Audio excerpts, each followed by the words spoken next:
तो कुछ ही दिनों बाद है रथ यात्रा। तो आज मैं जगन्नाथ जी का एक ड्राइंग करने वाला हूँ, पर वो थोड़ा ये दो रेफरेंस जो मैं दिखा रहा हूँ इसको मिला के कुछ डिफरेंस सा होने वाला है। तो फाइनल आउटकम है वो रेफरेंस फोटो के साथ एकदम हूबहू नहीं होगा, थोड़ा अलग होगा। तो वो देखने के लिए एंड तक देखना पड़ेगा। तो चलो शुरू करते हैं। सो यहाँ पर जो पेपर है वो इस्तेमाल कर रहा हूँ मैं A4 साइज का पेपर 200 GSM का। और यहाँ पर सबसे पहले क्या करना है, पूरा पेपर के ऐसे 4 हिस्सों में डिवाइड कर लेना है, एक हॉरिजॉन्टल लाइन और एक वर्टिकल लाइन से। इससे क्या हो जाएगा, जो पूरा ड्राइंग है उसका मिड पॉइंट हमें मिल जाएगा। अब इससे क्या होगा, इससे जो कॉम्पोजिशन है वो सजाने में आसान होगा। अब ऊपर की तरफ यहाँ पर मैं जगन्नाथ जी का जो फेस है उससे स्टार्ट करूंगा। तो पहले तो बेसिक शेप में देखना है और किसका कितना विड्थ है, कौन सा एरिया कितना बड़ा छोटा होगा वो पहले मैं ऐसे मार्क कर लिया।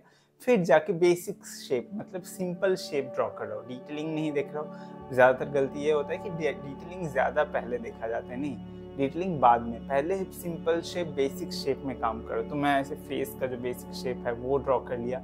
अब उसके बाद देखो मिड से ऐसे एक वर्टिकल लाइन गया है, राइट। तो यहाँ पर वर्टिकल लाइन को देखते हुए दोनों साइड में आप लोगों को सेम डिस्टेंस में जगन्नाथ जी का दो साइड का फेस को ड्रॉ करना है। ऐसे नहीं कि एक साइड में बड़ा हो गया एक साइड में छोटा, नहीं, एकदम मिडिल में है और दोनों साइड में आप लोगों को सेम डिस्टेंस में जाना है। इससे एकदम जो शेप है दोनों साइड में एकदम मिरर इमेज की तरफ, मतलब लेफ्ट एंड राइट हुबहू सेम टाइप का होगा।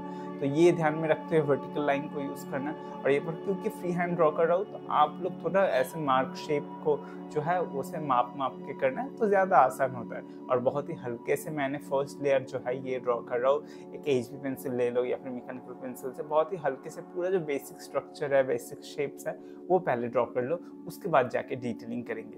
तो यहाँ पर देखो फेस के जो बाकी एलिमेंट्स है, नाक का पोजीशन, ऐसे लिप्स का पोजीशन या फिर आंखों का जो सर्कल है वो यहाँ पर सेम टाइप के दोनों साइड में मैं मिला के कर रहा हूँ। और जो साइज एंड शेप है दोनों साइड में वो सेम रख रहा हूँ, ये ध्यान में रख के करो। तो ये देखो ऊपर के पोर्शन का बेसिक स्ट्रक्चर हो गया। अब नीचे यहाँ पर कृष्णा जी का बॉडी स्ट्रक्चर ड्रॉ कर रहा हूँ। देखो रेफरेंस फोटो कैसा है और मैं कैसा ड्रॉ कर रहा हूँ, मतलब बहुत ही उसको सिंप्लीफाई कर रहा हूँ और आसान शेप, आंखों को ब्लर करके देखने से जैसे एक ब्लर्ड एक सिंपल आउटलाइन दिखता है वो पहले ड्रॉ करो। हाथ कैसे गया है सिर्फ उसको मार्क करो। डिटेलिंग एक एक मसल एक एक डिटेलिंग वो पहले नहीं देना है, पहले मूवमेंट एंड शेप को फॉलो करो। बाद में जाके जब देखेंगे हाँ वो ठीक है, फिर जाके डिटेलिंग देने से कोई गलती नहीं होगा। ओके, तो इस तरीके से आप लोगों को बॉडी का बेसिक स्ट्रक्चर कर लेना है। और ये हो जाने के बाद बाकी जो आसपास का एलिमेंट्स है वो भी दे दूंगा और उसके बाद सेकंड लेयर मतलब सेकंड स्टेज में जाऊंगा। सो यहाँ पर देखो जो डिटेलिंग्स है उसमें मैं ध्यान दे रहा हूँ, नाक कान जो बाकी सारी चीज़ें हैं, आँखों का जो राउंड्स है वो जगन्नाथ जी का आंखों का पोर्शन सबसे इम्पोर्टेंट होता है, उसका शेप ठीक ठाक रखना। दोनों आंख के बीच में डिस्टेंस थोड़ा कम रहता है, यहाँ पर ज़्यादा गलती होता है स्टूडेंट्स का, मैंने देखा है। तो उसको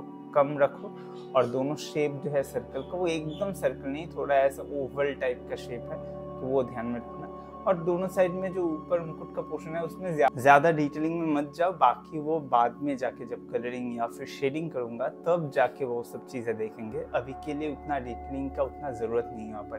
पूरा ड्राइंग में अगर सुपर डिटेल करोगे तो ड्राइंग में फोकस पॉइंट नहीं बनेगा, मतलब कहाँ पर देखना है क्या दिखाना चाहते हो वो नहीं होगा। पूरा ड्राइंग एकदम HD एकदम पूरा डिटेल्ड है तो वो आर्टिस्टिक भाव नहीं आता। ये ज़्यादा समझेंगे जो लोग बहुत दिनों से ड्रॉ कर रहे हैं कि हर चीज़ को डिटेल में दिखाना ऐसे ज़रूरी नहीं होता।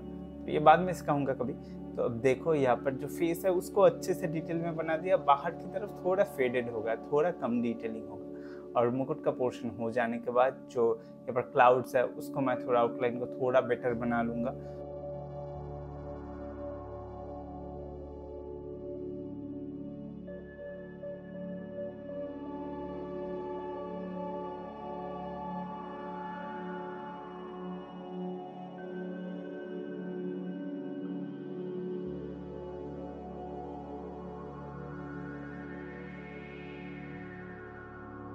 अब आएंगे सामने श्री कृष्ण जी के बॉडी पे, फिगर पे।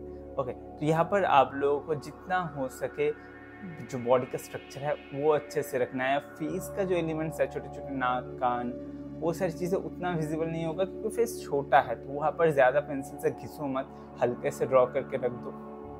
पर हाँ, हैंड्स हो गया, बॉडी जेस्चर हो गया, ये सारी चीज़ें सेम साइज में प्रोपोर्शन ठीक रहे, ये सारी चीज़ ध्यान रखना। बाकी कलरिंग या फिर शेडिंग के टाइम पे वो संभाल लिया जाएगा। ओके,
अब देखो यहाँ पर बैकग्राउंड में मैं रथ बना रहा हूँ, तो देखो रेफरेंस फोटो 3-4 को मिला के, बहुत सारी एलिमेंट्स को मिला के मैं बना रहा हूँ। तो यहाँ पर लेफ्ट साइड में लेफ्ट एंगल में होगा, राइट साइड में राइट एंगल में होगा। तो ये रथ जो है उसको भी मैं यहाँ पर बहुत ही बेसिक स्ट्रक्चर, मतलब सिंपल शेप में पहले ड्रॉ कर रहा हूँ। और दोनों रथ का साइज एंड शेप, ऊपर लेंथ, सारी चीज़ें सेम रखना है, आपको माप के करना है। और बीच का जो रथ होगा वो एकदम स्ट्रेट होगा, जो श्री कृष्ण जी के पीछे ऐसे छुप गया है, उतना ज़्यादा दिखाई नहीं दे रहा है। तो इस तरीके से रखना है।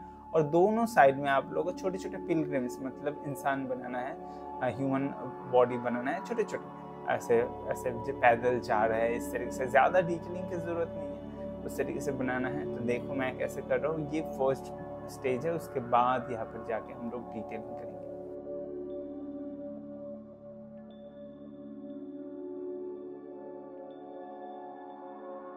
डिटेलिंग के लिए छोटे मोटे जो डिटेलिंग्स है वो सारी चीज़ों को सेम वही पेंसिल से मैं कर रहा हूँ। ज़्यादा डार्क करने की यहाँ पर ज़रूरत नहीं है आप लोगों को। और जो बाकी चीज़ें हैं, जो एक्स्ट्रा चीज़ें हैं, वो आप लोग कब इरेज कर दो, क्योंकि अब ड्राइंग को साफ सुथरा करके निखर के लाना है। तो और इस तरीके से जो पूरा आउटलाइन ड्राइंग है वो धीरे धीरे कंप्लीट हो जाएगा। नेक्स्ट स्टेज में मैं इसका कलरिंग एंड शेडिंग करूँगा। तो उसके लिए चैनल को जरूर सब्सक्राइब करके रखना, ज़्यादा से ज़्यादा लाइक करो, ज़्यादा लाइक होगा तो जल्द से जल्दी मैं इसका नेक्स्ट पार्ट लेके आऊँगा। So this is the final look of the drawing. I hope आप लोगों को अच्छा लगा है। For now I am signing off, मिलते हैं नेक्स्ट वीडियो में। तब तक के लिए always do artistic and be artistic.